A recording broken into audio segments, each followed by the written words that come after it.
I'm sorry? Is your link working now? Oh, it worked. I was what I It worked for me the very first day. I don't know what happened to you. What happened was I had made a sub channel within my channel on my YouTube channel, and I downloaded it to that sub channel. Well, that was a wrong link. I should download everything just to my regular YouTube channel and not worry about it. So am I like the only one who actually got to see it that day? No, everybody's been watching it. I mean, that first one. Oh, that I don't know. That I don't know.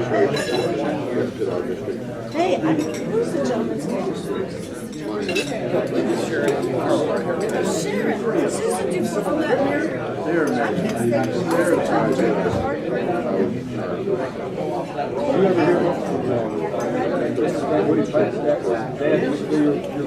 It's very important.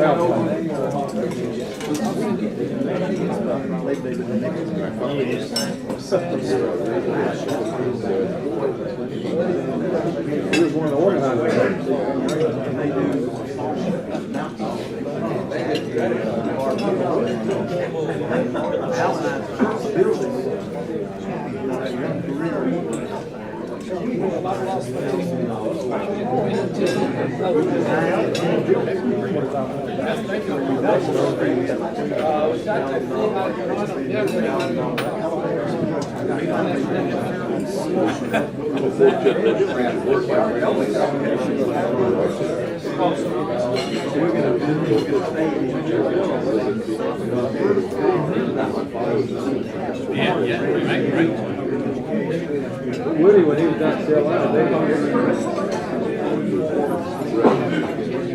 When his son Woody was down still out, he dated me. So they were back I gave him Danny, I gave him my back. Woody was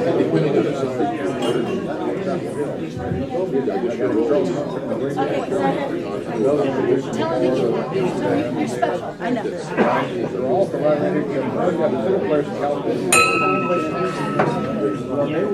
Welcome to Rotary. I'm pleased that you all came today because with the weather situation the way it was, I expected half the crowd that we got today. So thanks for coming. Thanks for braving the weather. Let's see. Marcy O'Neill.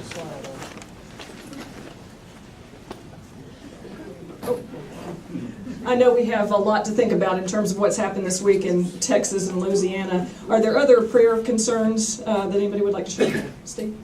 A number of you know that last Friday afternoon, Mary had a bicycle accident and broke the head of her radius in her left wrist. She had to have surgery and had it last night, yesterday afternoon, and is doing quite well. Any others? Let us bow our heads, please. Dear God of all people, as most of us prepare to enjoy a long holiday weekend of rest and relaxation, first let us give thanks for those whom we especially celebrate this Labor Day, the American workers who have contributed to the strength, prosperity, and well-being of our nation. For the rewards of work and all our ancestors who boldly advocated for safety, fair wages, and better working conditions, we lift our hearts in gratitude. Nowhere has the hard work and generosity of first responders, laborers of all kinds, and volunteers alike been more evident than in Texas and Louisiana this week. Merciful God, hear our cry for your mercy in the wake of this disaster. Comfort the hundreds of thousands who have suffered devastating loss of life and property, and be with them as they face the seemingly unconquerable challenge of rebuilding. Reveal your presence, O God, amidst all suffering, not just that in the path of Hurricane Harvey, but throughout our nation and world and in our own community. Keep us and all who have been afflicted by calamity from despair and hopelessness, while strengthening our faith in you and one another. Sustain and comfort both neighbors and strangers, and guide each of us always toward a life of service above self.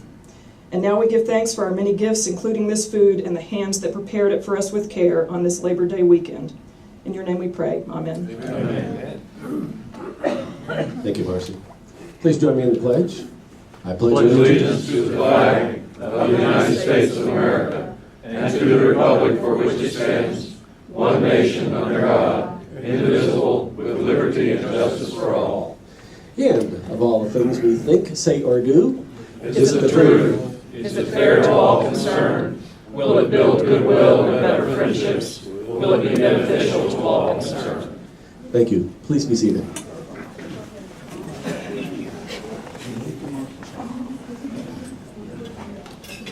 Cecil, President Rick.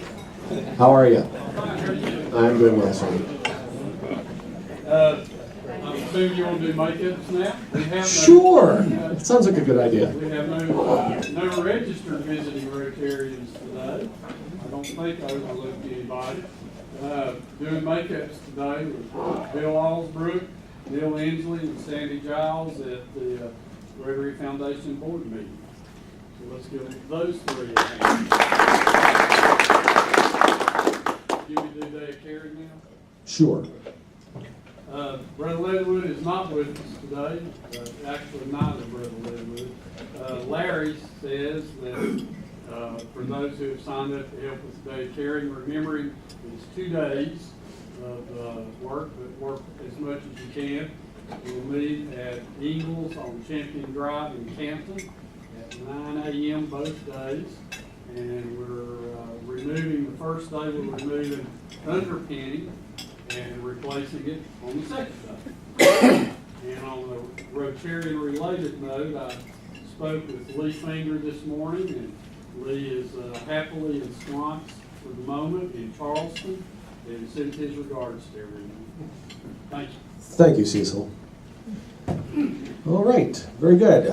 Everyone have their best foot on for, we're going to do Happy Dollars today for the first time that I remember. Anybody got any good news for $1? Come on, I want to hear some good news. Anybody at all? Look at this crowd, will you? Tough crowd.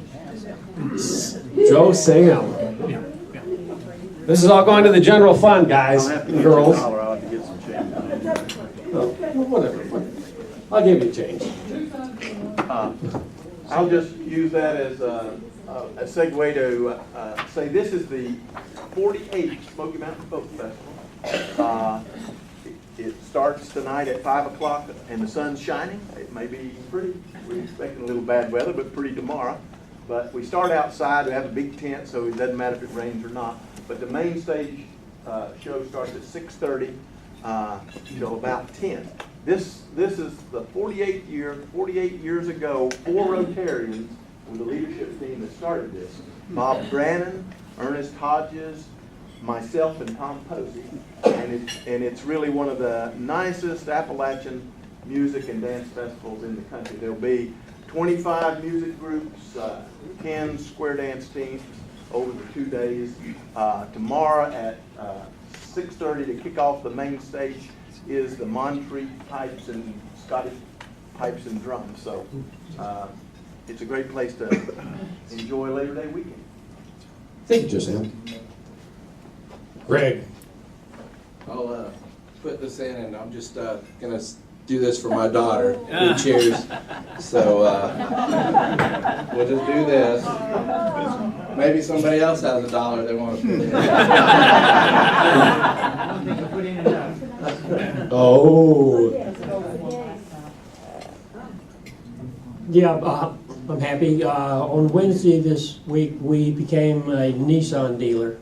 So it's Auto Start Nissan of Boone. Oh, would it be worth the trip to drive over there? I just got back. Oh, well, yeah. Oh, excellent. Want to put $1 in and say something happy? Oh, all right. Anybody else?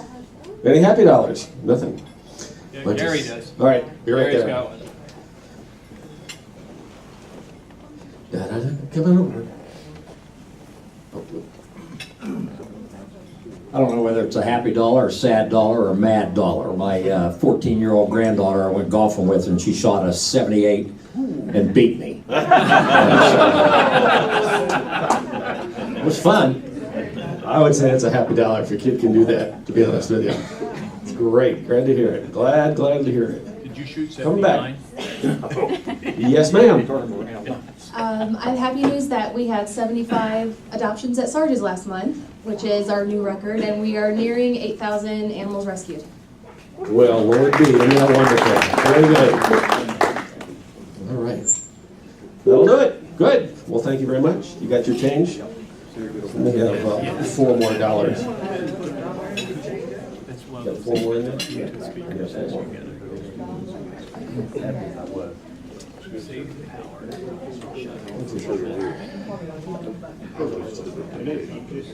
Yep. There you go. Wow. Thank you very much. Excellent. All right. This is going to wear me out. Okay. Everybody get your tickets out. 50/50 raffle coming. $93? And I did it wrong last week. We're going to do it right this week. Sorry. Oh, who's got the bucket? All the tickets in here? All separated? Thank you, sir. All righty, since we have... What's that? $89 today. Okay. We've got a guest speaker today, so guess what? You get to pick the number. Thank you. Thank you. All righty. Drum roll, please. Here we go.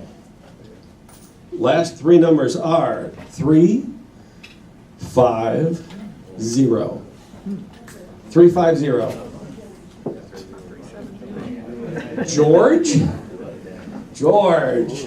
Good deal.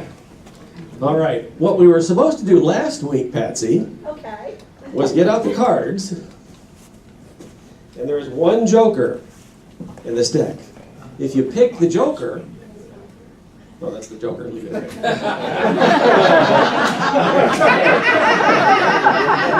If you pick the joker, then you have won the 50-50 split. So here we go. Okay.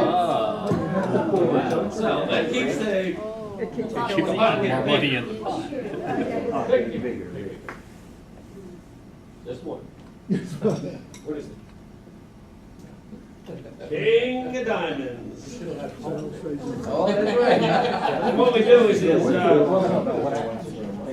now tearing this card up so the deck gets smaller and smaller and smaller.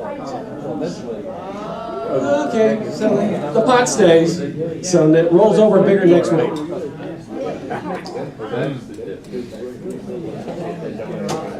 And I had mentioned that we were going to put this in for the foundation. And I don't remember if we voted on it at the board meeting to actually do it for the foundation. Is any of the board members here remember what we did on that? If not, would you feel more comfortable if we put it in the general fund? Because if we're putting this in the foundation over a period of time, you will be putting some money in here that you may want to add to your tax write-offs or whatever. Any suggestions? Any ideas? No? Well, we'll talk about it at the board meeting then. Okay, thanks. Next, sign-up sheets for community service. We have in the back sign-up sheets for day of caring, correct? No? No. Christmas basket. Christmas baskets? Oh, good. Christmas baskets. And with Christmas baskets, that leads us to Tom. The sign-up sheet for physical baskets is back there, or you can do it online, or you can do it online or send me an email for your contribution. The cost is the same as last year, $31 a basket, feeds a family of 4. And we will have a delivery date once the school year gets in a little bit more time and get that figured out. But your contributions are great. Donations now will be billed to you on the October bill rather than the December bill. So thank you for your generosity. Thank you, sir. Thank you for your time. Okay. But you're not going to cut off the donations. Bill Owen. Oh, he's back there. I should have stayed there. Yes, thank you, President Rick. We have a couple of opportunities for people to deliver food for Manna. One is the Bethel Canton route on the 15th of September. And that's in 2 weeks. And next week on the 8th, the Jonathan Valley River Bend in Central Haywood. So if anybody's interested in doing either one of those, come see me. I'll be waiting right here. Is that for next week? The 8th next week Okay. is London Valley and Riverbend. Very good. So we have a couple opportunities for some service there, people. Get with Bill if we can, please. Let's see, Bob Herman is not here. We have nothing for events. Cart buckets, be generous as possible with your change for the cart buckets. And Cecil with Buffy for the welcome table. Did she mention to you anything this month or not? It's just going to be that standard Okay. date that's on the club calendar. Okay, very good. And be there by noon so you can get your order in and get out in time. And again, that's at Bocelli's for the welcome table at noon. Some important dates coming up. September 5th, that's this coming Tuesday, is our board meeting at 5:30, and we'll have that again at JM Engineering. September 6th and 7th, again, the United Way of Caring. Please step up to the plate for that. September 21st, that'll be the last Thursday, or isn't it the fourth Thursday in the month? That's our open door. Please sign up for that too, and be strong with our support. Comments. We've got some Hurricane Harvey relief funding coming down the highway through the district. Right now they're trying to formulate how they're going to do this through the district, so we'll let you know on that. I'm sure it's going to be a donation to the foundation, and then we can go ahead and send a check off to the district, and they'll let us know when they formulate a plan on that. I think we did this last time for the Gatlinburg fires. Our district really stepped up the plate on that. We'll keep you informed on that. I'm sure we'll have some emails for you, and by next week we'll have a definite plan of what they're going to do with that. This past weekend, Billy Case and I had the pleasure of attending the Rotary Foundation and Grants Management Seminar, hopefully to ease the problematic episodes that we've been having over the years of doing grants and making sure they're in on time. It was interesting, and we've got some critiquing that needs to be done, including from the governor himself on the whole thing that went down on Saturday. So we'll see how that all goes. And I forgot to ask everybody that attended the previous week at Catalucci Ranch, did everyone have a good time? The question that's been arose is, are we going to do it again? Would you want to do that again? Yes. You sure? Because several people missed it, would like to go. So what we'll do is we'll try to plan another one of those, and maybe in the fall, get some color in the leaves and everything. So we'll see if we can get that happening again for you. And with that, I think we are to the point of Mr. Healy. Okay. Thank you. Our program today is something that you probably read about last Friday in the Mountaineer, and a new program that has just gotten underway, and we'll learn a lot about it, called the EACH program, and as you can see, it stands for Ending Area Child Homelessness. We actually have two representatives of the organization with us today. Sharon Carlisle will be the primary spokesperson, but Paul Butler will be her support in more ways than we can imagine. But let me tell you a little bit about Paul first. If you've never had a chance to meet Paul, I would encourage you to get to know this amazing individual who does so much for our area and the world. Paul is a United Methodist clergy retired from the Florida Conference. He also is an attorney. He and his wife Jenna live in Maggie Valley and have lived here in Haywood County for a couple years now. 3 years full time. Three years full time. 19 part time. 19 years part time. Sharon will probably mention some of the background, including how Paul has been involved in this program. Sharon Carlisle is going to do the speaking for this. Sharon and her husband Jack came to Haywood County permanently 3 years ago, I should know since I hired Jack to be the Director of Assembly Public Works at Lake Junaluska. Sharon is a midwife and has worked in midwifery for 20 plus years or longer, maybe a few years more than that. Sharon's a very young woman, but we are very pleased that Sharon and Paul are here to share with us about this very exciting initiative for Haywood County. And we'll be passing out some brochures so you're able to look at those as Sharon gets started. Oh, not yet. No, you're not going to get it yet. Okay.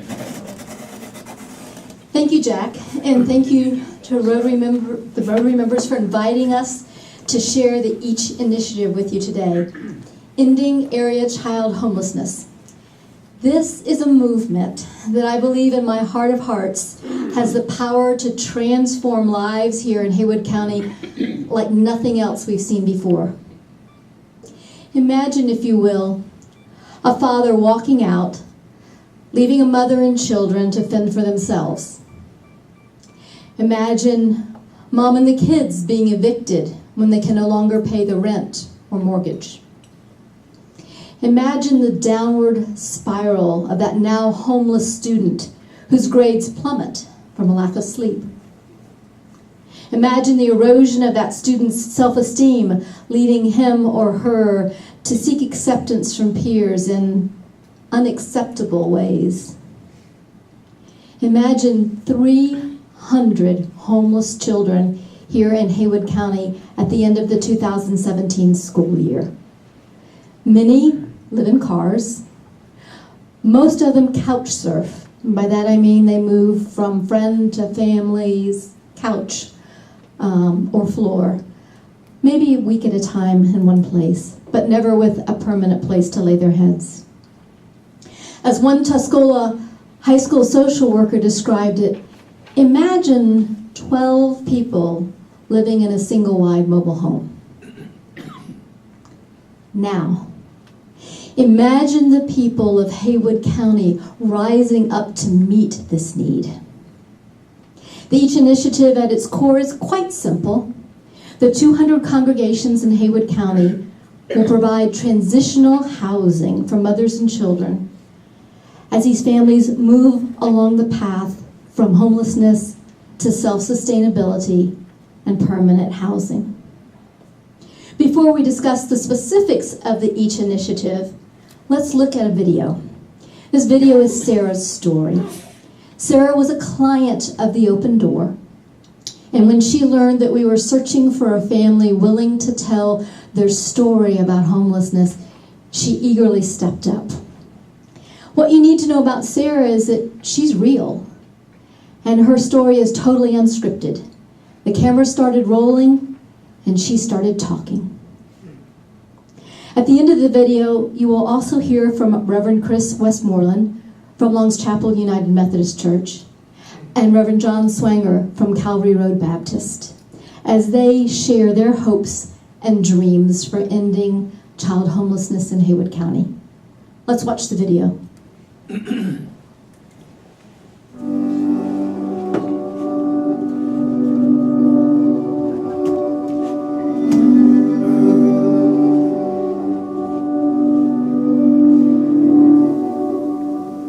Hello everyone, my name is Sarah. I'm a grateful believer in the Lord Jesus Christ, and here's my story of how I walked through and out of homelessness.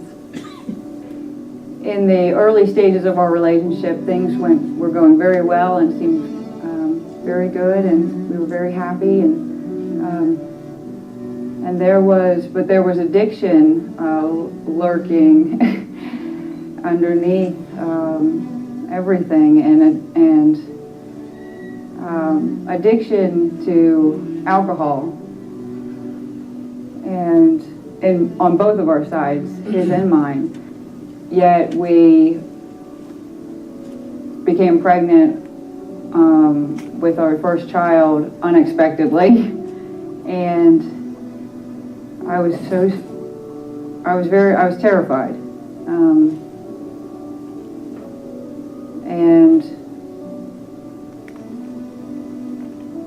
But she is such a gift. She's 5 years old now, and she is my kids are my greatest blessing. And since when we had her, and then we had two more. We had our son, he's 4, and another daughter that's 2 now, and they are the joys, the greatest joys in my life. They're wonderful, beautiful kids. And through, at the same time we were having these children, things were going well. We were still drinking, but things seemed to be going well. We actually even bought a home of our own in Haywood County, a beautiful home. It was more than I ever imagined for myself. But as I was growing closer to the Lord, my relationship with my fiance was falling apart. And instead of it just being verbal and emotional abuse, it started becoming violent and physical abuse. It was time to go. And I made my choice, but the fear in that is, well, this man has been keeping us up, and he's got the job, and I don't have a job. I haven't worked in for 5 years, and am I even employable anymore? And I have 3 kids, and what am I going to do with my kids and while I work? And where are we going to live? And how am I going to feed them? And how am I going to clothe them? And how are we going to survive? All of those questions were, I was keeping me up at night. And the Lord provided a place for us. It was certainly not an ideal place to live, but at least we had somewhere to lay our head at night. And it was actually a basement. It was an unfinished basement that a friend had let me stay in, and it had no bathroom, but it did have a sink. And so I was able to wash dishes and clean my kids, and I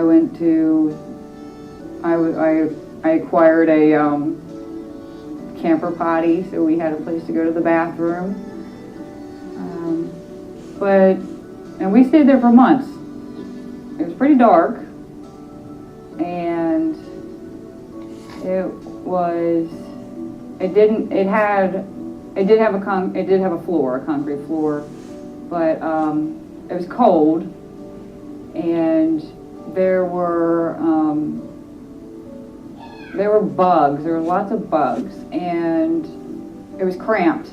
There was 4 of us down there, and it wasn't a big place. We were all of us living in one room. It was humbling, but we weren't sleeping outside. We weren't sleeping in a tent. We had everything that we needed.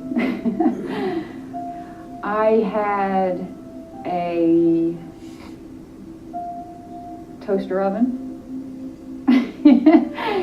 That I acquired a toaster oven and a toaster, and I have a Coleman camping stove that you take camping with the propane bottles. So I was able to cook, but my obstacles were in finding housing, something affordable for somebody like myself.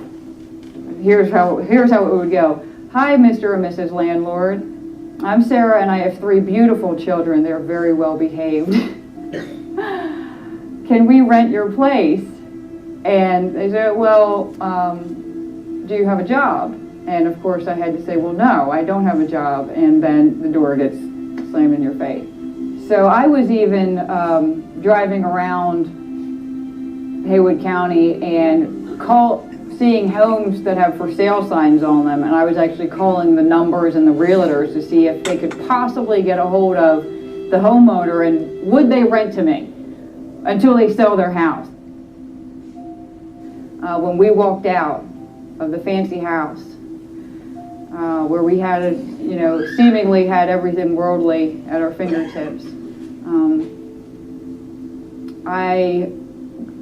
I was able to walk in obedience and get sober. And I am, I'm 120 some days sober right now. Praise the Lord.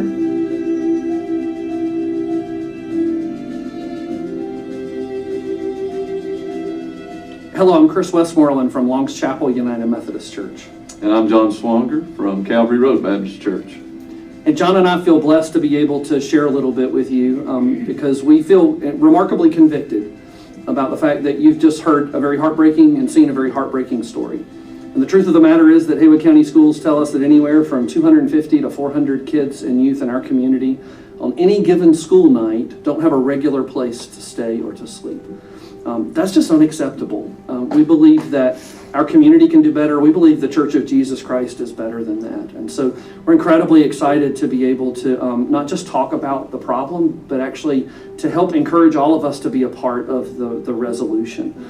John and I were just laughing about the fact that there's many a good joke that starts this way, a Catholic and a Baptist and a Methodist, and then you finish the joke because you know the joke. But today we're excited about the fact that we're not just part of a punchline, but we actually want to work together as Baptists and as Methodists and as other folks, other followers of Jesus in our community, to be able to respond to the challenges Jesus invites us to love our neighbor. And so as we think and pray about that, the Each initiative is being birthed. And the concept behind it is really simple.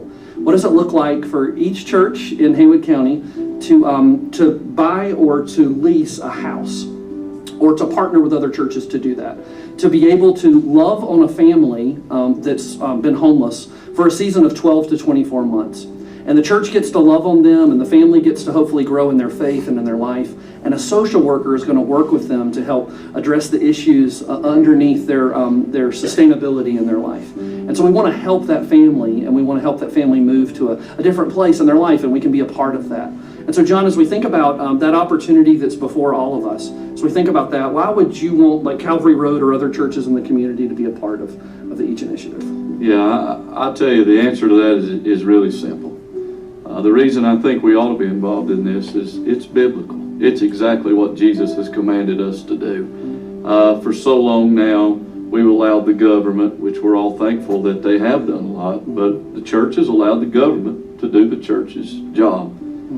Jesus was explicit about us taking care of widows and orphans. And, we really shouldn't pillow our head at night when it's cold or when it's raining, storming, and have as much as we have and not have compassion on those who don't have it. So this is the opportunity for us to be biblical and be Christ-like and make a huge difference in families' lives. Absolutely.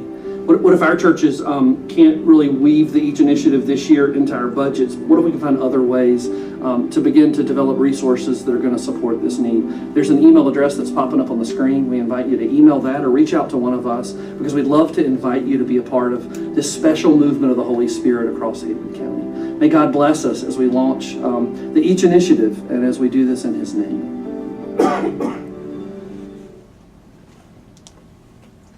So that was Sarah's story, but there are many other Sarahs that we have yet to meet. The number of 250 to 400 homeless children comes from the school district, and they come by that number as they don't have any permanent addresses for children, and that's how they figure out that number. That's only school-age children. You notice all Sarah's children were preschool age, so there are obviously more than that. Okay. So we feel like the Each initiative is what we are called to do. It is a biblical response to the problem. And it is allowing congregations throughout the county to participate in this process and to help these moms and children.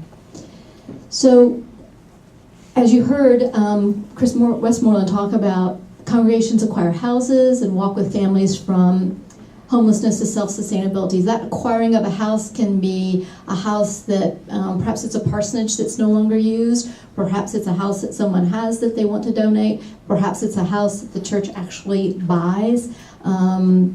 Central United Methodist in Canton right now has a contract on a house. We're very close to having a contract on a house at Long's Chapel, and more to come. We just think if we give 100 of these, we could do some amazing, amazing things. So the key components of the vision: the family, obviously, the congregation, and the open door. The open door is going to be pivotal in this process because they are going to provide the case management. They're going to provide the social worker. They're going to provide services to the congregation, training to the congregation as well. Mindy at the open door has her training ready to take to the congregation. The referrals of moms and kids will undoubtedly come from the school system. The social workers within the school system know who these kids are, and they know what the need is. And those referrals will then go to the open door. And the open door will do the intake interviews. So each family is going to be required to have a covenant or a life plan, and it'll be individualized to that family. Obviously, there are reasons that someone becomes homeless, and typically it's a multitude of reasons. You heard Sarah talk about addiction and the end of a relationship. It might be mental illness, it might be physical illness, it might be job loss. It could be any number of things that would lead to homelessness. And so the family will enter into this life plan where those issues would be addressed using all the social service network that we have here within Haywood County. Go back for just a sec, Paul. So the open door would continuously work with the congregation so that we in the pews, if you will, know how to work best with the families. We're not wanting to be enablers, we're wanting to journey alongside these folks and get them to the point of sustainability. Another important note is that it's the open door that would be the enforcer, if you will. So if the family fails to live up to the standards of the covenant, and among those standards, we say no drugs or alcohol in the home and smoking only outside the home. We do not, and we'll talk about this in a moment too, we don't require that they attend worship. We certainly will invite them and hope that their faith journey will continue as well, but that's not a litmus test that we're going to put on these folks.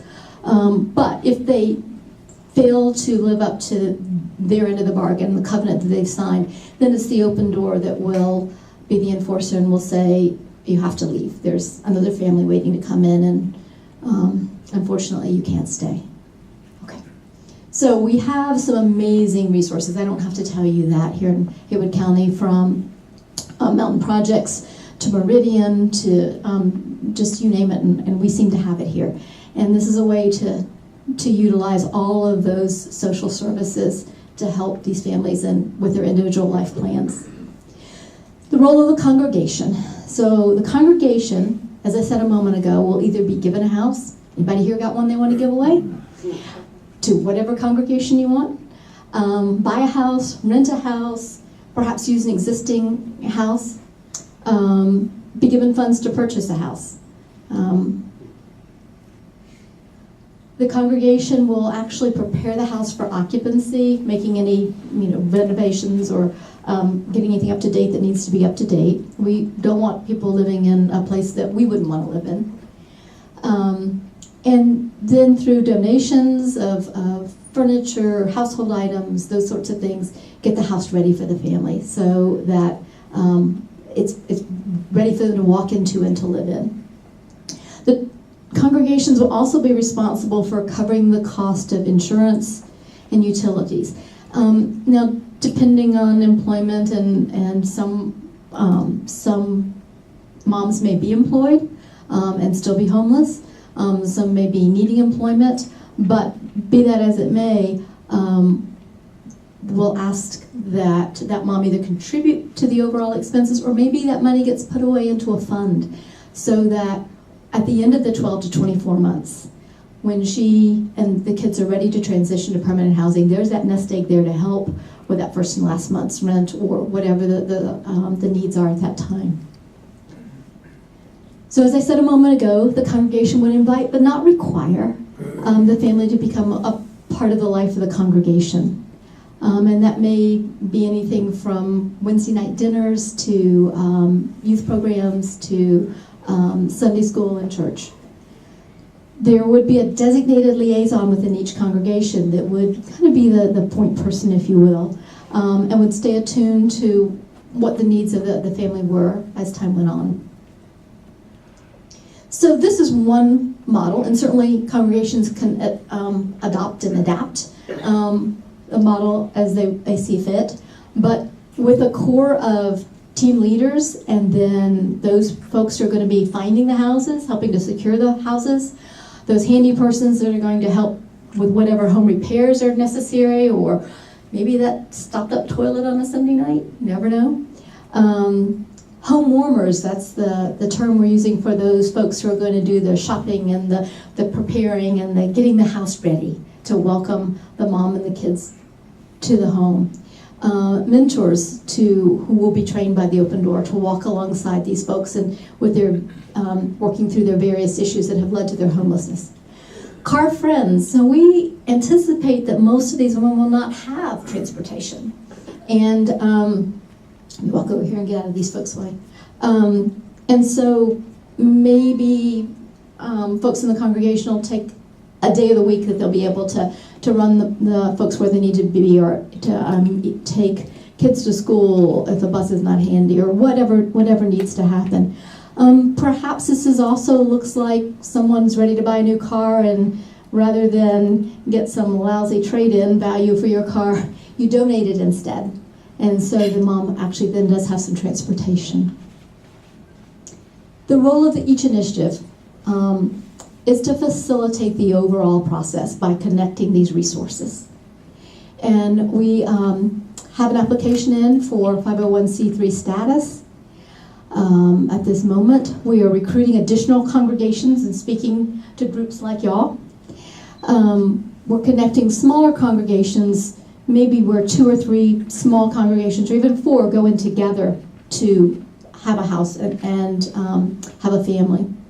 And then we're soliciting professional volunteers, for instance, legal assistance with a house closing, so that financial burden is not there. Each initiative also serves as a vehicle for accepting grants or contributions from businesses that otherwise might be prohibited from donating to a religious group, so we could be the intermediary. And if need be, we'll hold the title to houses for smaller congregations. So, what can the business community do to what can y'all bring to the table to end childhood homelessness? So we've got some handouts. At the bottom is the contact information for each initiative and for Paul, his cell phone. And this is not an exhaustive list of ideas. I'm sure that you will have others, and we'd love to hear them, but it's a place to start. So I'll give you a moment to take a look at them as they come around to you.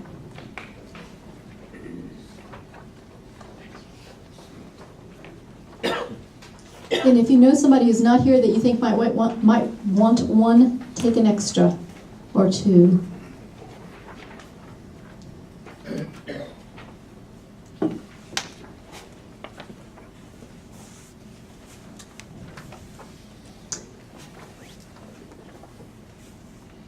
So what questions, what ideas do you have?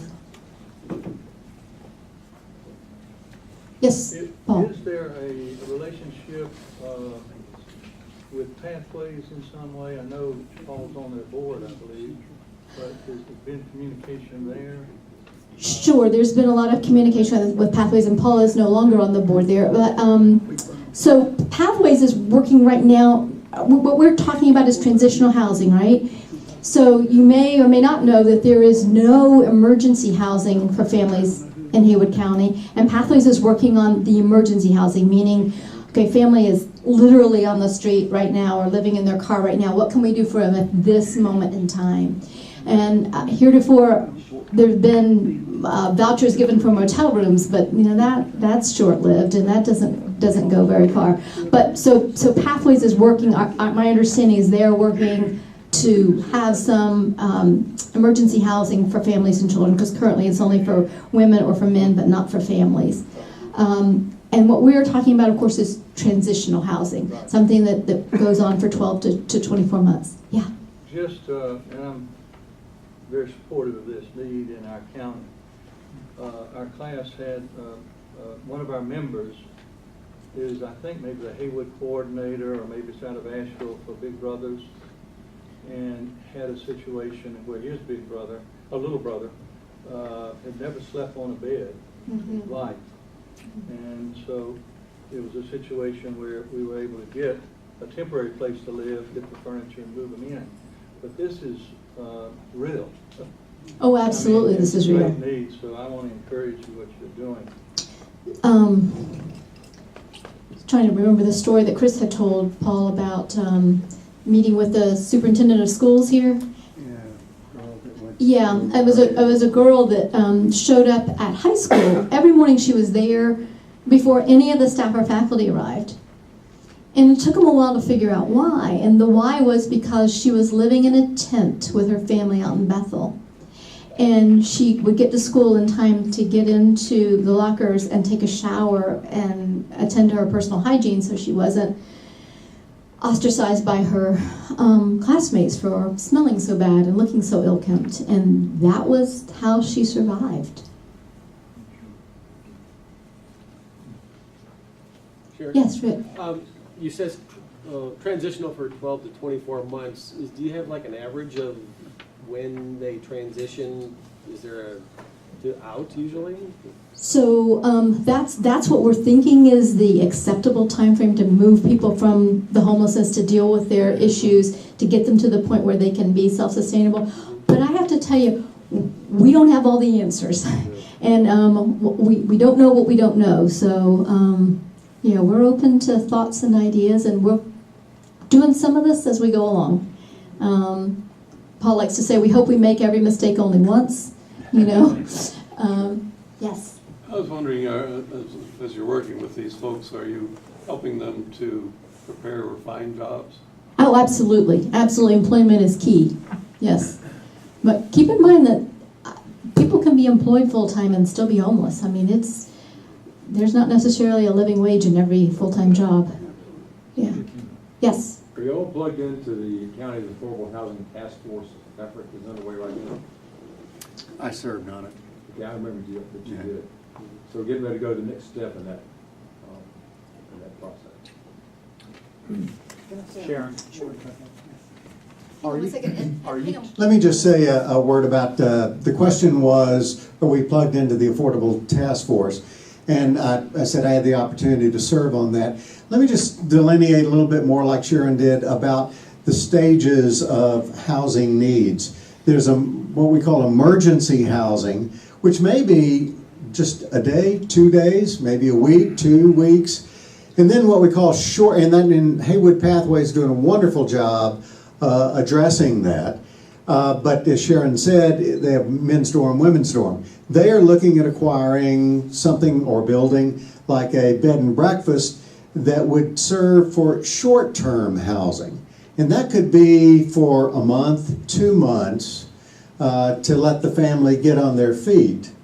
Then there's transitional housing that's needed because some people can go from short-term housing, go back to Missouri, and be with a family.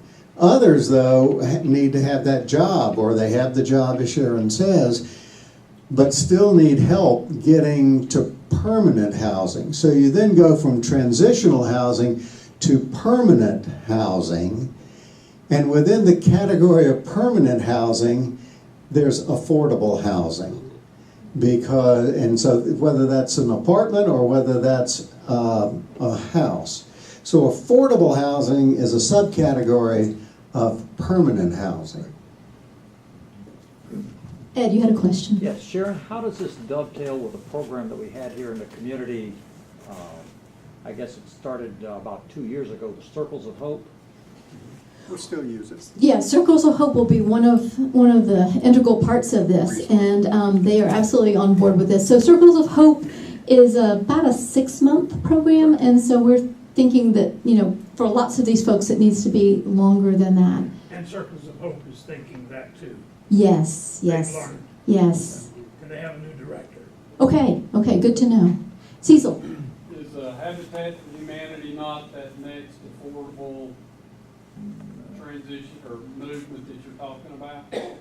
It can be. That's one option for permanent housing. Habitat is one option, and you're correct. That would fall into the permanent category. Yep, and they do great things. Perhaps Paul or Chip could answer the question. What is the status of the old hospital now, which was being considered for housing issues? I have had conversation with several folks who have brought up that, but I know of no plan currently that's working to do anything with the hospital. I know, you know, the most recent one that we thought was going to be approved, and then that fell through. But I don't know of any current ones. Joe Sam, do you know something?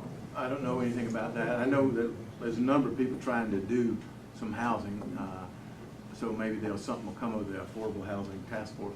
But I would mention one of the resources is Pisgah Legal Services. They have a sort of metaphor of why people get homeless. You know, and it's sort of, they fall in the river, and a lot of times we're down below the waterfall. They've already gone over the wall and we're picking them out, where you have to just continue to back up with these, like Sarah, you know, try to get ahead of the curve before they get in the crisis. Because I mean, I'm a landlord, I deal with issues of tenants all the time, and Sarah's story is that you become to a typical landlord. I've got an apartment for rent. Well, one of my criteria, well, can you pay the rent? Well, I don't have a job. Well, how are you going to pay the rent? If they can't pay the rent, it's really difficult to make a decision to rent them an apartment or a house or whatever. But then a lot of times they have real issues, just like substance abuse, family abuse. I have 3 simple criteria. Will you pay your rent and honor our simple little contract? Will you be a good neighbor? I mean, getting along with others is kind of, you can become homeless if you're not a good neighbor. Whether you have an abusive family situation or however you are, and then take care of the place, because you can get in a place and absolutely trash it. And all of those issues are things that we hope to address, and one of the things that we'll be asking congregations to do is to, as they journey alongside these folks, to teach them how you take care of a residence, because some of them will not have had that opportunity before. They won't know that you got to change the filter in the air conditioner, and that, you know, those kinds of things. And you know, you couch this as children, but children are attached to parents, and it's generally the parents that have the addiction, that have the felony record, that have the you know, you call up their references, and you just, there's no way you could put this person next to somebody else. Okay. Anybody else? I know we're closing and it's past 2 maybe, but I want to thank y'all for doing this, and to have the expertise of you and Paul just is fantastic for putting this together.